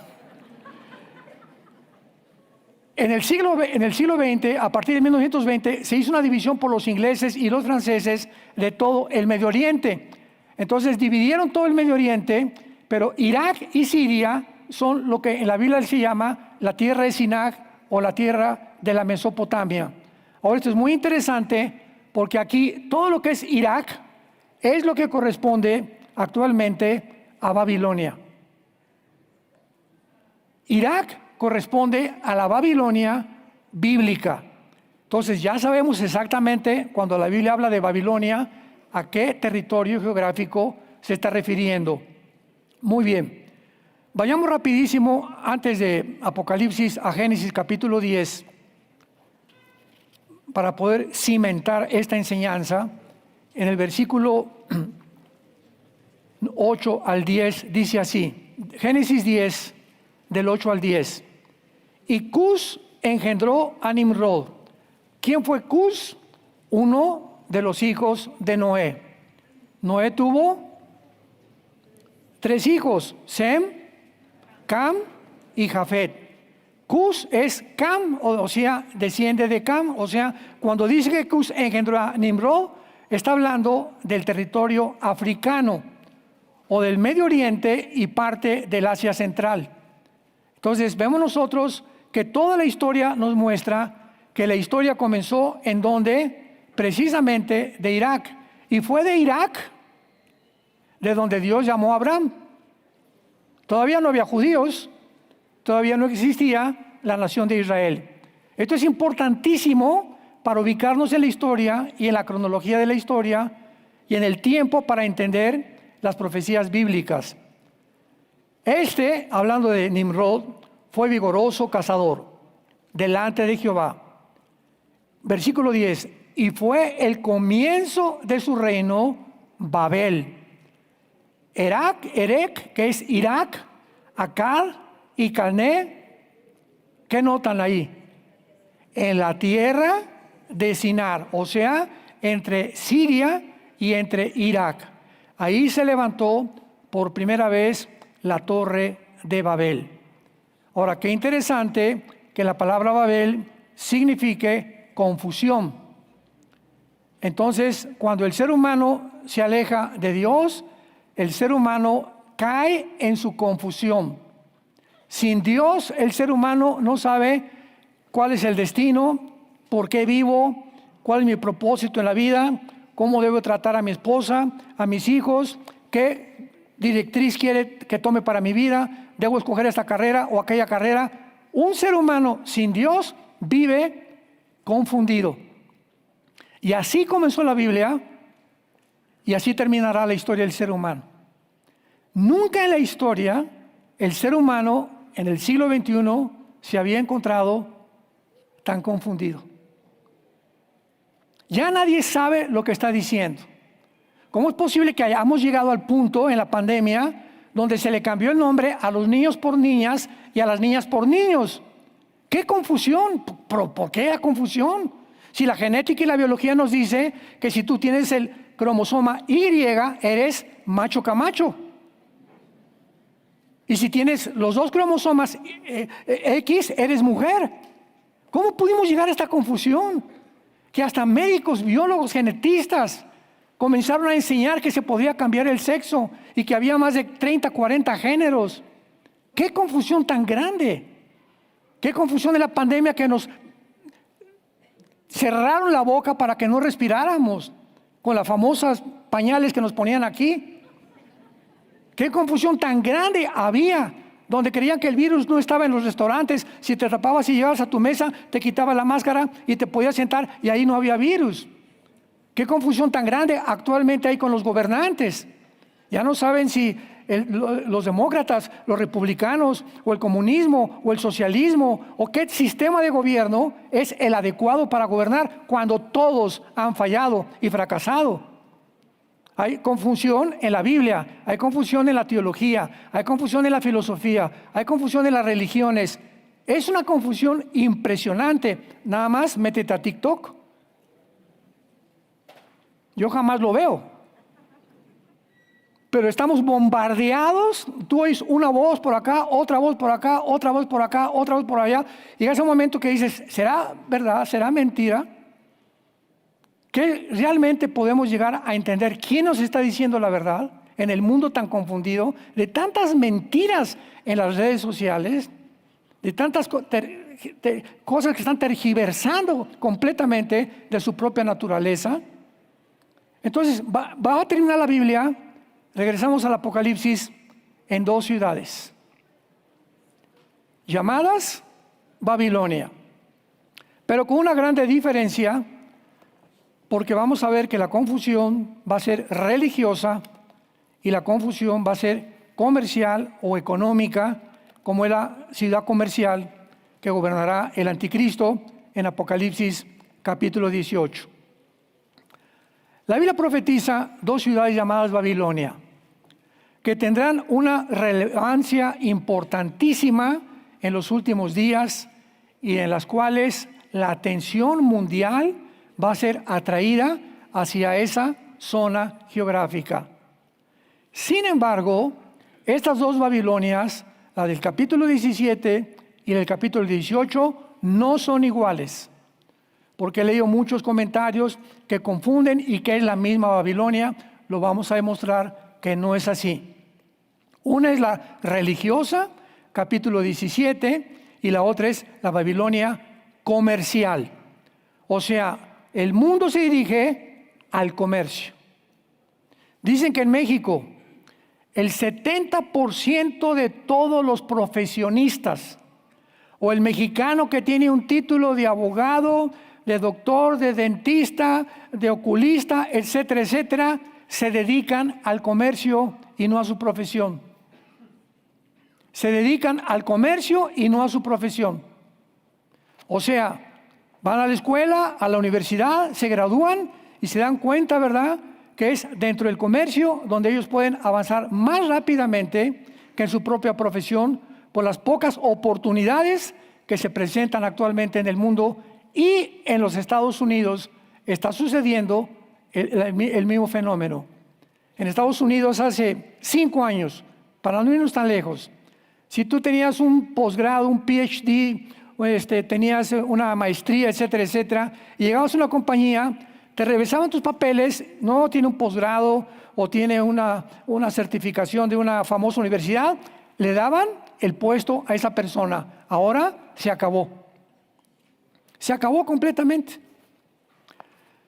Un ejemplo tan grande es nuestra hija Natalia, ¿verdad? Nuestra hija Natalia se graduó de una universidad allá en Estados Unidos, bastante buena la universidad, le dieron una muy buena beca también. Cuando acabó, antes de que se casara, buscó trabajo en todos lados. El único trabajo que encontró fue en un kinder con los niños cuidándolos. Y le dijeron, te vamos a dar de sueldo $2,000, que son ahorita como 25 o 30 mil pesos. Y en 3 años, según tu comportamiento, te aumentamos $500 más. O sea que ella en 5 años por lo menos no iba a ganar con el título que tenía más de $4,000 mensuales. Qué increíble, ¿verdad? Claro que se regresó a México, se casó aquí y está muy bien. Pero es la situación que se está viviendo. Es una situación de confusión, que las cosas en el mundo han cambiado drásticamente. Ahora bien, la palabra Babilonia se usa 283 veces en la Biblia. Es la segunda palabra usada más que Israel. Y generalmente, siempre que se usa Babilonia, se usa anexada o en conexión con Israel. O sea que Babilonia e Israel están así completamente en la Biblia. Por lo que cualquier cosa que suceda en Babilonia le sucede a Israel o viceversa. Y solo una vez la palabra Babilonia es usada como un símbolo, nada más una vez en Apocalipsis 17. Dice el versículo 1 de Apocalipsis 17. Corroboremos esta verdad. Vi entonces uno de los 7 ángeles que tenían las 7 copas y habló conmigo diciéndome: ven acá y te mostraré la sentencia contra la gran ramera que está sentada sobre muchas aguas. El título que se le da a la Babilonia del capítulo 17 es el título de una prostituta espiritual o de un sistema religioso que se ha vendido y que en los últimos días tendrá su base en la ciudad de Roma. Versículo 18. Y la mujer que has visto es la gran ciudad que reina sobre los reyes de la tierra. Cuando Juan, el apóstol, escribe el Apocalipsis, la ciudad que reinaba en el mundo, ¿cuál era? ¿Tlalnepantla? Roma. Entonces no hay vuelta de hoja, o sea, no podemos estar, pues yo creo que va a ser esto, va a ser Roma el asiento de un sistema religioso que se vendió, que se prostituyó, que apostató, y Dios le llama ramera. ¿Por qué le llama ramera? Porque en el mundo natural, una mujer que ofrece su cuerpo por dinero, ¿qué cosa está haciendo? Se está vendiendo. En el área espiritual, cuando una persona ofrece sus servicios y se mezcla con la política para poder tener ganancias, se está vendiendo y prostituyendo el llamado que Dios le hizo. Entonces, por ejemplo, Roma durante casi siglos, ¿verdad? Más de 10 siglos, nadie podía en Europa, ningún príncipe de Holanda, ni el rey de España, ni de Inglaterra, nadie podía hacer negocios, podía casarse con nadie sin el permiso de Roma. Durante casi 18 siglos, dominaba completamente el mundo político, económico y el espiritual. Mandó matar en la Inquisición a todos aquellos que no aceptaran que bajo Roma hay salvación. Imaginemos nada más. Hasta que vino la gran reforma protestante, ¿verdad? Que se levantó Martín Lutero, Juan Calvino, Zwinglio y todos los grandes reformadores, donde protestaron y dijeron, espérame tantito. Calvino dijo, ¿cómo es posible? Él era un monje y leyó lo que estaba estipulado por el Vaticano, que Roma salva, que los santos son intermediarios entre nosotros, que a través de la hostia es la conversión mágica del cuerpo de Cristo por la sangre de Cristo. Entonces agarró Lutero y puso las 95 tesis en un papel y las clavó en la catedral de Wittenberg en Alemania. Ahí en la mera puerta de la catedral, que era la más famosa. Y vinieron pues todos los obispos y todos los cardenales. El Papa mandó que las quitaran las 95 tesis y lo mandaron citar al Vaticano a Martín Lutero. Y entonces estaba una gran procesión de todos los cardenales de un lado y del otro, y el Papa en medio, y Lutero en medio, y le dijo el Papa, Martín Lutero, ¿aceptas que tú hiciste estas 95 tesis?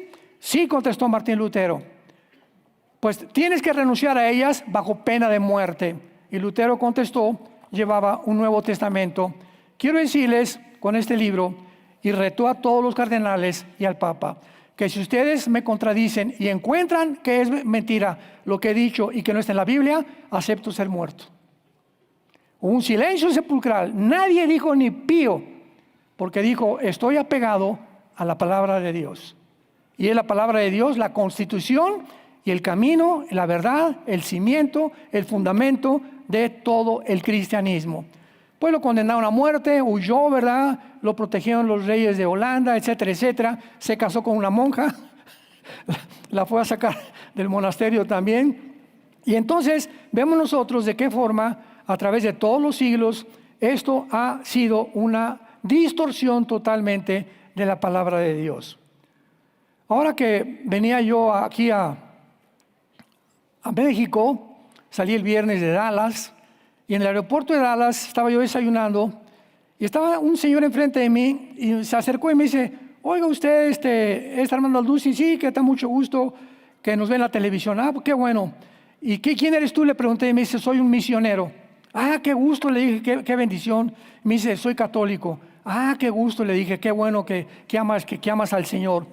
Y lo invité a que se sentara en mi mesa, estaba yo solo, a que desayunara conmigo. Dije, yo no puedo perderme esta oportunidad.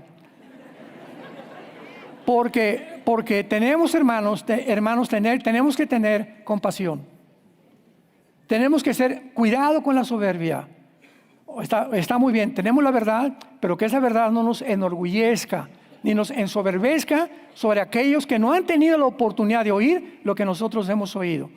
Entonces hay millones de católicos que no conocen la verdad como nosotros, sin embargo han tenido una experiencia con Jesucristo, el Hijo de Dios. Y están leyendo la Biblia y están nacidos de nuevo. Y en el día del arrebatamiento va a haber cantidad de evangélicos que se van a quedar y cantidad de católicos que se van a ir también.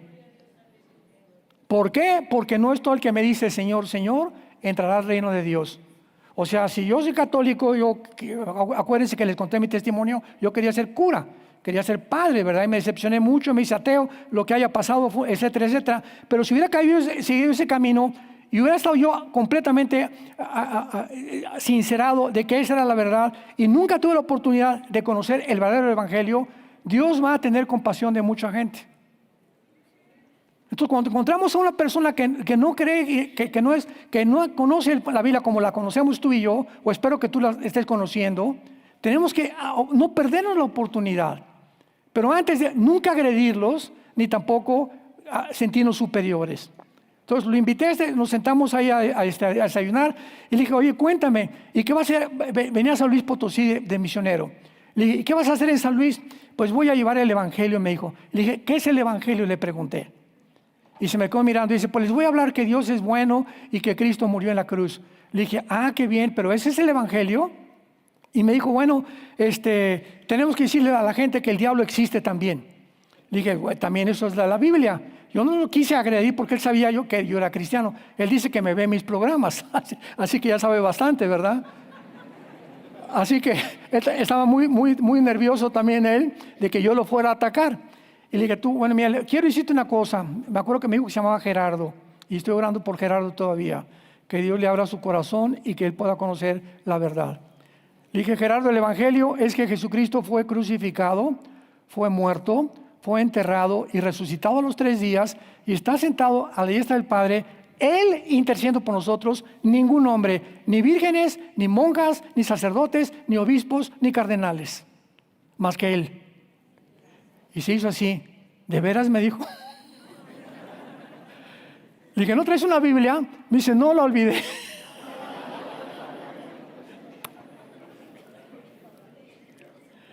No le podía regalar la mía porque la mía la tengo desde hace muchos años, ¿verdad? Y la tengo con muchos apuntes, etcétera, etcétera.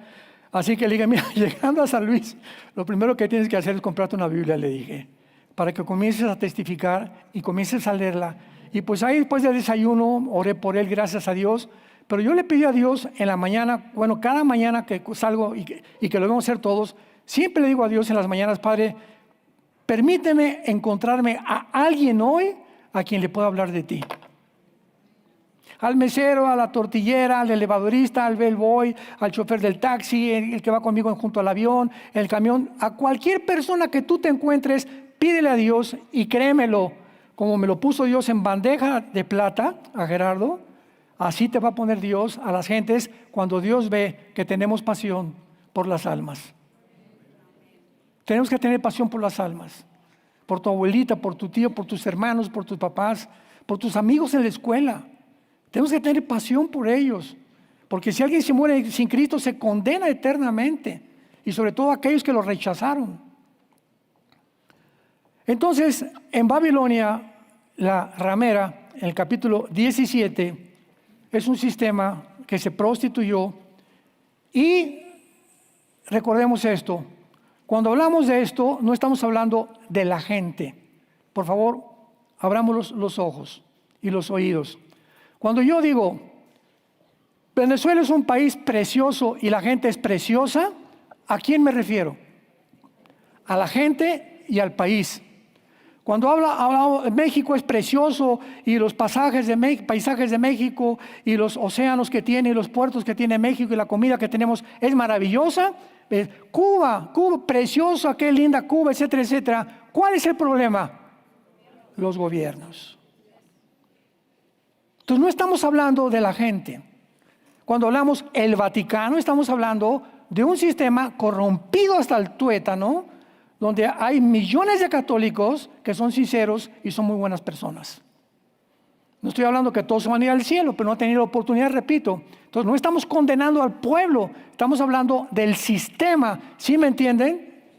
Es los gobiernos, y es un gobierno político. Y todos los gobiernos, no importa el que tú me menciones, todos los gobiernos se corrompen. Tarde o temprano, todos los gobiernos, llámate nacionalsocialismo nazi o socialismo comunismo como el de demócrata, como el de China, o republicano, el que tú me quieras mencionar, tarde o temprano, cuando un hombre se sienta en el trono, el hombre lo descompone el dinero, la mujer y el poder. La lama y la fama. Como decía el ex campeón olímpico de clavados Joaquín Capillo, la lana, la dama y la fama descomponen al ser humano. Entonces, este sistema religioso es un símbolo, pero Apocalipsis 18 Esta es una ciudad literal, terrenal, visible, que se va a levantar en el mundo, en el área de Irak y de Siria, en la tierra de Sinar, o en la antigua Mesopotamia, o en la tierra de los caldeos. Y, qué interesante, hace un mes, después de que el presidente Trump visitó a Sulaimán, el jeque de Arabia Saudita, que es la nación árabe más poderosa de toda la península arábica, y le ofreció el jeque de Arabia al gobierno de Estados Unidos $6 billones en comercio y en trueques, etcétera, etcétera. Trump, a los 4 o 5 días, el presidente de Estados Unidos dijo lo siguiente, que hasta se pusieron la piel chinita. Dijo esta frase el presidente Trump: vamos a convertir el Medio Oriente en un paraíso. Y me vino a la mente Génesis 10, Zacarías capítulo 5, Jeremías 50 y 51, Apocalipsis capítulo 18. Así, pero me vino a la mente cómo se está acelerando las profecías del mundo. O sea, si ya no hay guerra y si a Irán disminuyó su amenaza nuclear, si ahorita en Siria Jolani se aplaca dándose cuenta que Israel no están jugando y que van a tener que responder cada vez que hay un problema, tiene que haber un respeto absoluto y convencerse todos, que fue lo que dijo el jeque a Trump y Trump al jeque de Arabia. ¿Por qué no estamos peleando? ¿Por qué estamos en el mundo con bombas atómicas cuando podemos tener el dinero para hacer de Gaza la ciudad que los terroristas de Hamas convirtieron en un barrio completamente depravado, pobre, sin dinero, sin agua, los de Hamas, y todas las demás naciones pobres como Egipto, como Jordania, cuando son millonarias en petróleo? ¿Qué les pasa entonces? ¿Cómo es posible que todo el petróleo del mundo se encuentre el 65% en el Medio Oriente, en toda esta zona? Y el mundo esté a punto de estallar en guerra en el Medio Oriente. Entonces, de alguna manera, Trump los pudo convencer y hasta ahorita pues los planes están para que si Arabia Saudita se une a los acuerdos de Abraham, que ya está Emiratos Árabes, ya está Egipto desde el siglo pasado, ya está Jordania, ya está Marruecos, etcétera, etcétera. Si Arabia Saudita se une a los acuerdos de Abraham, el Medio Oriente comienza una explosión impresionante de comercio y de dinero a nivel mundial, que va a beneficiar al mundo entero, y del cual el anticristo se va a aprovechar, porque el anticristo surge de esa serie de naciones, Irak y Siria, que fue la antigua Babilonia, y el anticristo va a ser musulmán. Eso ya lo vimos en la otra serie con muchos detalles. Muy bien.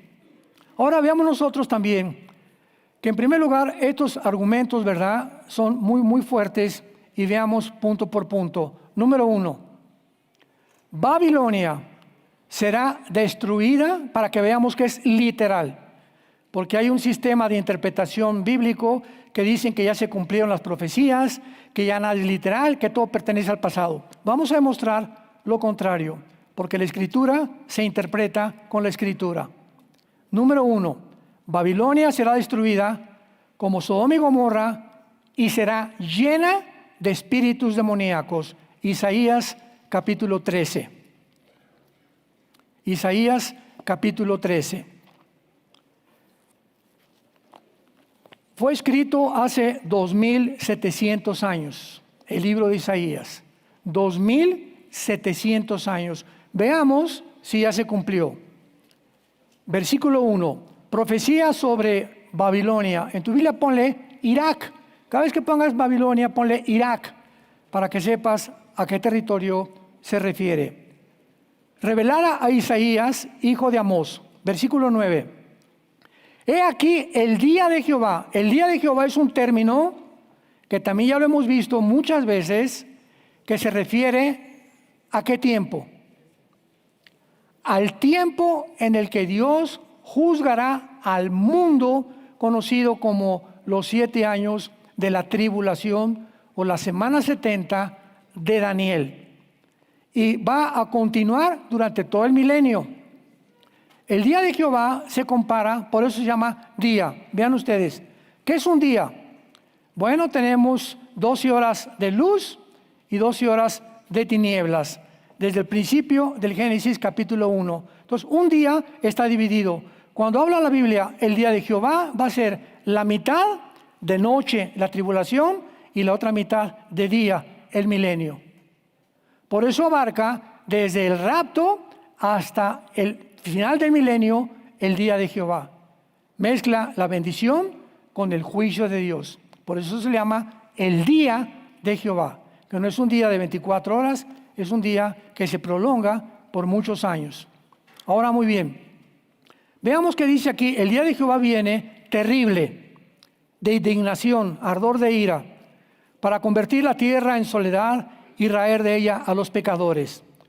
Por lo cual las estrellas de los cielos y sus luceros no darán su luz. Esto no ha sucedido. El sol se oscurecerá al nacer y la luna no dará su resplandor. Y castigaré al mundo por su maldad, a los impíos por su iniquidad. Y haré que cese, ¿qué cosa? El pecado que Dios viene a castigar es la arrogancia. ¿Cuál arrogancia? Bueno, el Foro Económico Mundial, hace un año, el que era director del Foro Económico Mundial en Davos, Suiza, dijo, hemos llegado a ser dioses. Vamos a evolucionar porque tenemos ya la genética y la tecnología y todo lo que el mundo cibernético para poder transformar al ser humano en algo que nunca había sido, en un Dios. Imaginémonos que los hombres más sabios, científicos y más inteligentes del mundo se reúnen una vez al año en Davos, Suiza, en las montañas, para discutir entre más o menos 40, 50 familias que son el futuro de todos nosotros. Ellos son los que planearon la pandemia. Ellos son los que planean todo lo que va a venir en el mundo. La soberbia. Creyeron lo que Satanás le dijo a Eva en Génesis 3:5. Serán como dioses, conociendo el bien y el mal. Y cuando el ser humano le dice a Dios, no te necesito, te conviertes en un Dios. Si tú eres ateo, déjame decirte algo, el ateísmo ya es insostenible filosóficamente. Oiga, ¿pero por qué? A ver, pruébame que existe Dios, pruébame que no existe. ¿Por qué es insostenible el ateísmo? Porque al momento que dices, no quiero a Dios y no hay nadie que pueda estar arriba de mí, ¿quién es Dios? Pues tú. Ahora yo voy a poner mis reglas, voy a poner mis los principios de ética y de moral. ¿Por qué? Porque no necesito que nadie venga de ningún lado a decirme cómo me porto, quién soy, de dónde vengo y a dónde me dirijo. Te conviertes en un Dios. Entonces no puedes tú decir soy ateo, porque al decir soy ateo te estás negando a ti mismo. Ateo, sin teos, Dios. Ateo, sin Dios. Entonces tú no eres sin Dios, tú eres Dios para ti mismo. ¿Ven por qué es insostenible filosóficamente? Y dice el versículo 13 de Isaías 13, porque haré estremecer los cielos, la tierra se moverá de su lugar en la indignación de Jehová de los ejércitos y en el día del ardor de su ira. Versículo 19, y Babilonia, hermosura de reinos, aquí ya Babilonia la vemos coronada, una ciudad hermosa, con grandeza de los caldeos, será como Sodoma y Gomorra. Nunca más será habitada, ni se morará en ella generación en generación, ni levantarán tienda los árabes, ni pastores harán allí majada. Número 2, Babilonia va a ser un centro comercial mundial. Vayamos a Zacarías capítulo 5, y esta profecía es la más fuerte, la que mejor detalles tiene para confirmar que esta ciudad se va a convertir en el centro mundial de la adoración y donde el anticristo la va a usar para poder llevar al mundo completamente a su propia destrucción. Zacarías capítulo 5. En este pasaje de Zacarías capítulo 5 encontramos lo siguiente. Se los voy a rápidamente a leer y lo vamos inmediatamente a traducir en lo que significa en el original hebreo, para que podamos entenderlo. Zacarías ve un rollo que volaba. Versículo 1. Y me dijo, ¿qué ves? Respondí, veo un rollo que vuela de 20 codos de largo y 10 codos de ancho. Cuando hablamos de estas medidas, estamos encontrando claramente que el codo era la medida de aquí, acá, en el Antiguo Testamento. O sea, estamos hablando como de 23 centímetros, más o menos, es lo que un codo. No había el metro, no había la yarda que tenemos actualmente. Por eso en codos se medía todo lo que es el sistema métrico. Y entonces me dijo, esta es la maldición que sale sobre toda la tierra, para que todo aquel que hurta, como está de un lado del rollo, será destruido. Y todo aquel que jura falsamente, como está del otro lado del rollo, será destruido. Aquí Zacarías está viendo los mandamientos de Dios, que vuelan por todo el mundo, y Dios no hace acepción de personas. No hay ningún ladrón, ningún asesino, ninguna persona que viole los mandamientos de Dios sin que esa persona atraiga sobre su vida y sobre su familia maldiciones. Maldiciones. Por ejemplo, un hombre casado con niños que tiene pornografía en su casa o que ve programas de pornografía, le está abriendo un portal en el mundo invisible que no lo vemos, donde los demonios van a entrar a tu casa y no por la chimenea, Van a entrar a tu casa y se van a ir principalmente contra tu esposa, contra tus hijos y contra tu propia vida. ¿Me van a matar? Me preguntarás. No, el ataque demoníaco es a la mente. Van a comenzar a confundirte. Vas a comenzar a decir, la Biblia ya no es verdad si es que te dices cristiano, o ya no creo esto. Vas a tener amistades que ya no son cristianas, que te guste mejor ir a emborracharte que estar en tu casa leyendo la Biblia con tu familia. Vas a tener problemas con tus hijos bastante serios, que te van a hacer reaccionar, y que si tú no reaccionas por ninguna de estas situaciones, te hundes completamente en un pozo y en un abismo, y en la trampa que tú preparaste, ahí vas a caer. Esto es verdad. O sea, no estamos jugando, con Dios no jugamos, santos de Dios. Damas y caballeros que nos acompañan, Dios es un Dios de santidad y nos deja su palabra para que la obedezcamos y para que entendamos sus mandamientos. Vayamos a la profecía de la ciudad comercial, versículos 5 al 11. Veamos con mucho cuidado este pasaje. Y salió aquel ángel que hablaba conmigo y me dijo, alza ahora tus ojos y mira qué es esto que sale. Y dije, ¿qué es? Y él dijo, este es un efa. Apúntalo en tu Biblia. Un efa es la medida de comercio que se usaba en el Antiguo Testamento. El efa, como un litro actualmente, como un gramo, era una medida de peso, era una medida de gramos también, era una medida que se usa muchas veces de líquidos en el Antiguo Testamento. En otras palabras, es un símbolo del comercio. Vio un efa volando, como si dijéramos ahorita, veo un dólar o veo un peso, ¿verdad? Inmediatamente, ¿qué es? El símbolo monetario, ¿verdad?, del sistema que se mueve en ese mundo o en ese país. Veamos con mucho cuidado. Y entonces dijo, esta es la iniquidad. Se le llama al comercio la palabra ayin, A-Y y latina N de Nancy. Ayin en el hebreo, que se tradujo iniquidad, que significa el reflejo. Vamos por orden. Zacarías ve un símbolo del comercio volando, que está reflejando el comercio, maldiciones. Está reflejando algo que va a la humanidad a hundirla completamente. Como por ejemplo un Wall Street cuando bajan las acciones. Tú sabes que comprar ahorita criptomonedas o todas esas monedas que están sacando, o ir a Wall Street, te voy a invertir en tal compañía $500, como puedes ganar en cualquier momento todo lo que tú inviertas, así en segundos, lo puedes perder. La raíz de todos los males es el amor al dinero, por la cual muchos hombres fueron traspasados de muchos dolores y muchos acabaron en la perdición. ¿Quiénes están en todas las cárceles del mundo? Personas que creyeron que con unos centavos más, robándolos, cometiendo fraude, engañando, etcétera, etcétera, corrompiéndose, podían mejorar su vida. Tarde o temprano, a los 60, 70, 80 años de edad, los pecados nos alcanzan. A Dios no se le escapa nadie. Y si alguien muere, ¿verdad? Como Hitler, bueno, que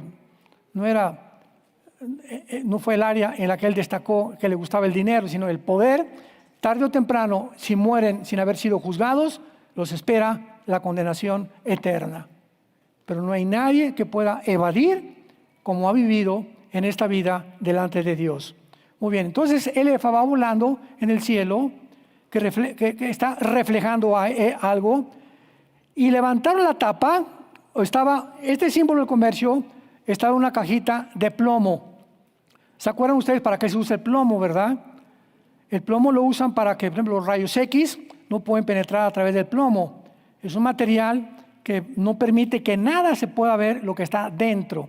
Entonces, el sistema del comercio, que estaba reflejando una maldición, se encontraba en una cajita de plomo. Levantaron la tapa de plomo y una mujer estaba sentada en medio de aquel efa. Una mujer sentada sobre el símbolo del comercio dentro de la caja de plomo.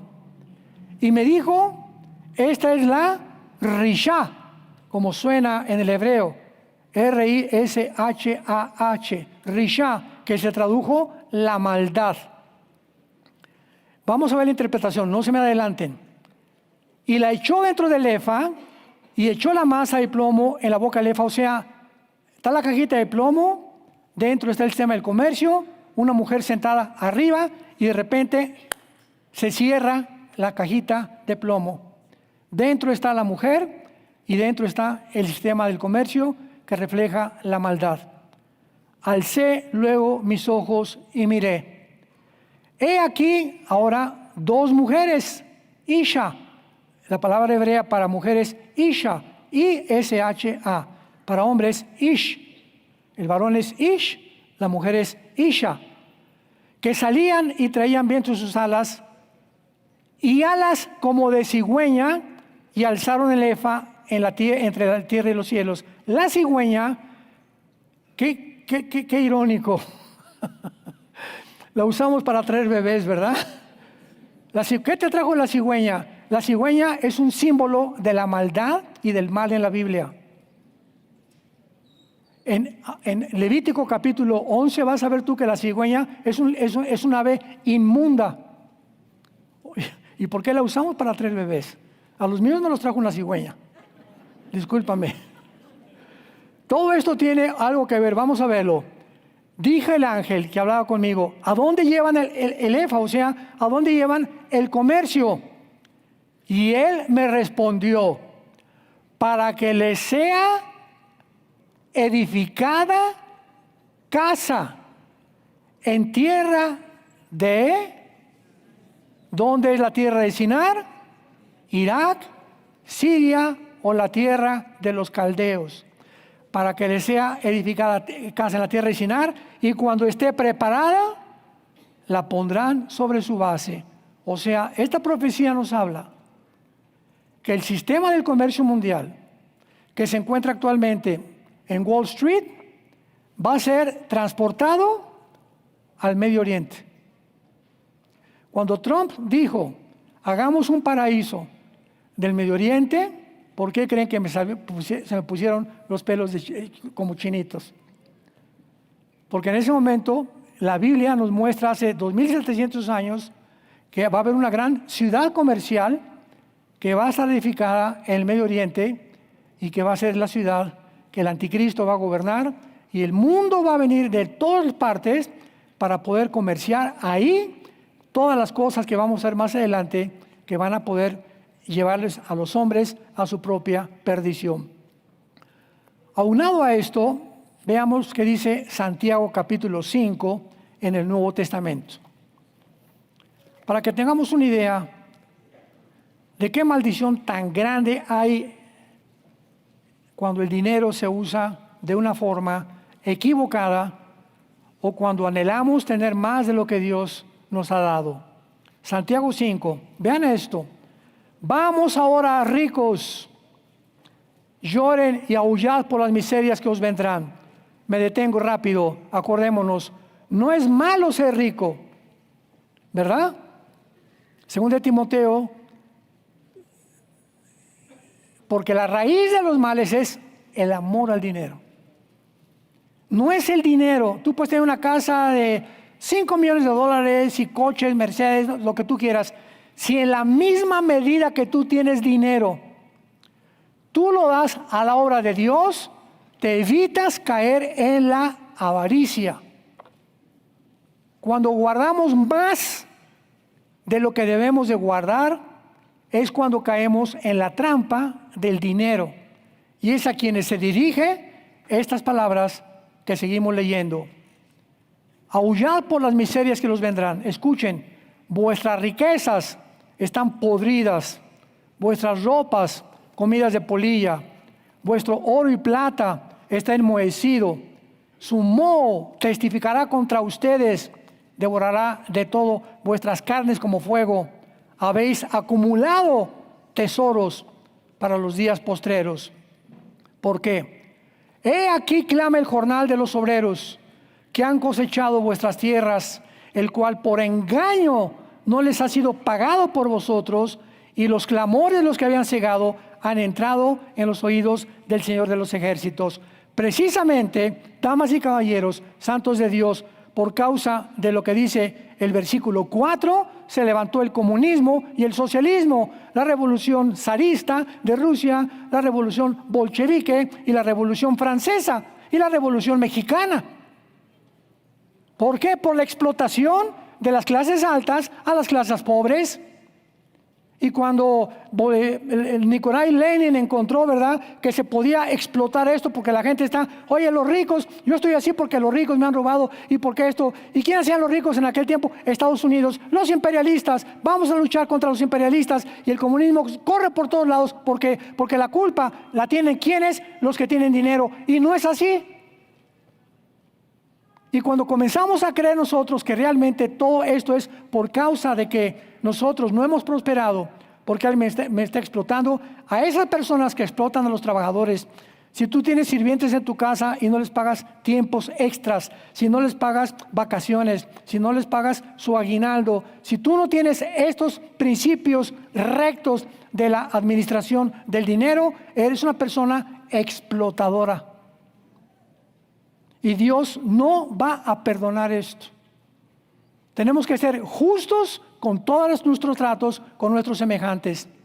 Dios ha oído y ha visto a los que explotan a sus semejantes, por lo cual los tienen, por ejemplo, como en Cuba, por pobre pueblo cubano, ¿verdad? Como en Venezuela, es un pueblo explotado. Nicaragua es un pueblo explotado. ¿Por quién? Por una cúpula, por un séquito de personas o familias que se aprovechan de ellos y no les dan lo que merecen, y todo para acá y para acá y para acá. Cuando murió Fidel Castro, le encontraron más de 50 millones de dólares en el extranjero. La hija de Chávez le encontraron con millones de dólares, no sé en dónde más, igual que a Hugo Chávez, ¿verdad? O sea, son puras mentiras. Queremos que todos seamos iguales. No es cierto, no es cierto, no es cierto. El mundo ha estado demasiado ciego ante la realidad. Versículo 5, han vivido en deleites sobre la tierra, han sido disolutos, han engordado vuestros corazones como en día de matanza.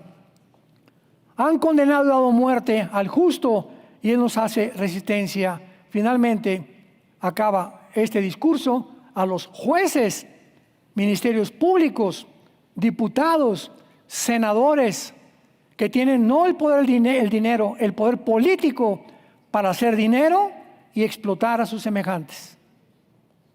Y esto es lo que causa las revoluciones. Yo cuando era joven fue lo que me movió, yo me quería ir a Cuba, guerrillero.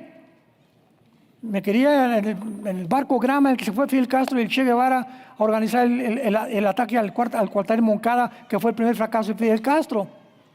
Porque somos idealistas, ya estamos cansados de tanta explotación de los gobiernos. Y queremos, a través de la revolución armada y violenta, mejorar y cambiar el gobierno. Venimos a Cristo y nos dice Cristo: no es el camino, hijo mío, no es el camino. La venganza es mía, dice el Señor. Sigue la paz y síguela y predica el Evangelio.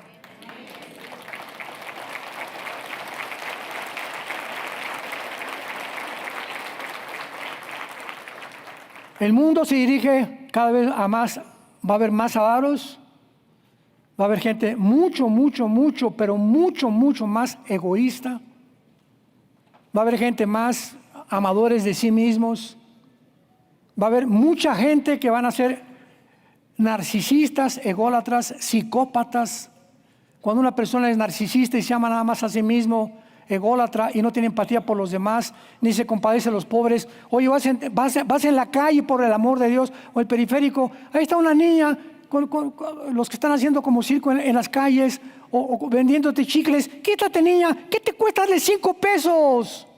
¿Qué te cuesta darle 10 pesos? ¿Qué te cuesta, dime? ¿Eres cristiano? ¿No tienes compasión? ¿No te estás robando? O dale el agua a la ventana. No, pero mira, te doy 5 pesos. Pasamos desapercibidos. Todo ese mundo, toda esa gente, les ayudamos a comprar una torta. Ese día comieron porque tú les diste una torta.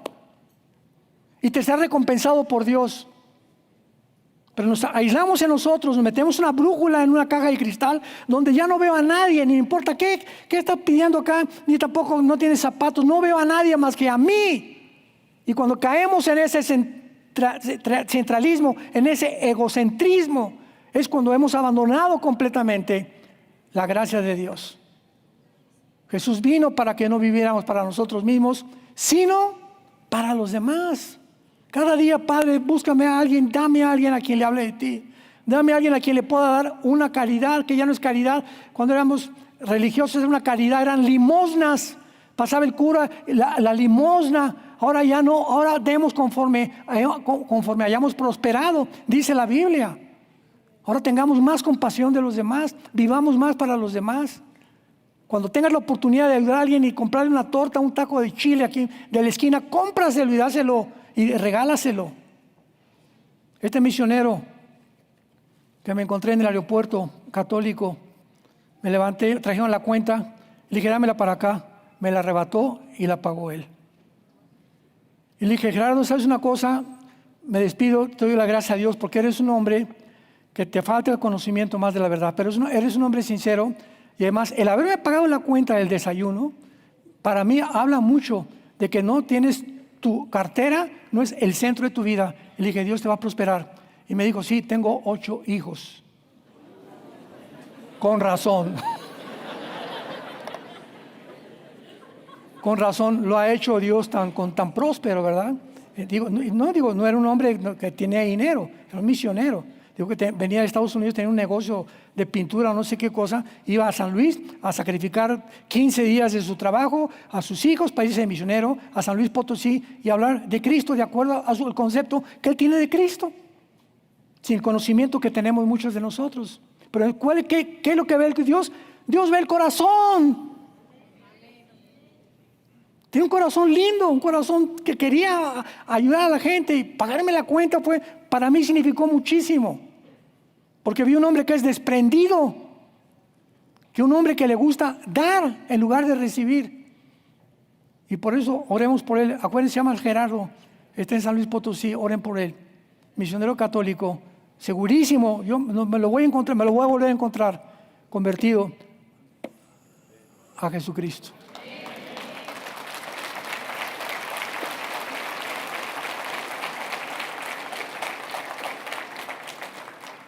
Te damos gracias, Dios y Padre de Jesucristo nuestro Señor, porque nos apartaste desde el vientre de nuestra madre para revelar a tu Hijo en nosotros. Nos llamaste para que te conociéramos, Jesús. Tu Padre nos llamó para que te conociéramos, Jesús. Que no estimaste el ser igual a Dios como cosa que aferrarte. Tú estando en la gloria te despojaste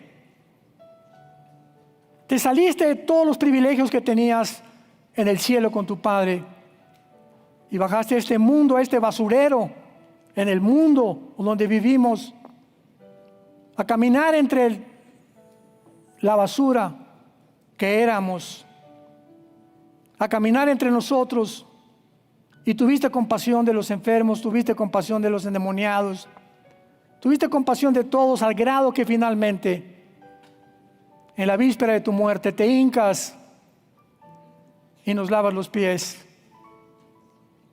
Tú, el Rey del universo, nos lavas los pies, abres tus brazos en una cruz y le dices a tu Padre que nos perdone. Ejemplo les he dado, dijo Jesús, para que caminéis como yo caminé y para que andéis en el mismo camino en que yo caminé. Porque el más grande entre ustedes no es el que es servido, sino el que sirve su vida por los demás y da su vida por los demás. Maridos, amen a vuestras mujeres como Cristo amó la iglesia y se entregó. Entreguémonos por nuestra esposa. Seamos nosotros los siervos de nuestra esposa, de nuestros hijos. Seamos humildes y Dios nos levantará en el día apropiado y en el tiempo de Dios. Sigamos la paz con todos. Bendigamos a los que nos persiguen, a los que nos ultrajan. Nunca, nunca, nunca busques venganza de nada ni de nadie. Entrégale todas tus cargas a Dios y su paz, que sobrepasa todo entendimiento, guardará tus pensamientos y tu corazón en Cristo Jesús, nuestro Señor. Te amamos, Jesús, y te damos las gracias por tan grande salvación. En tu nombre, amén.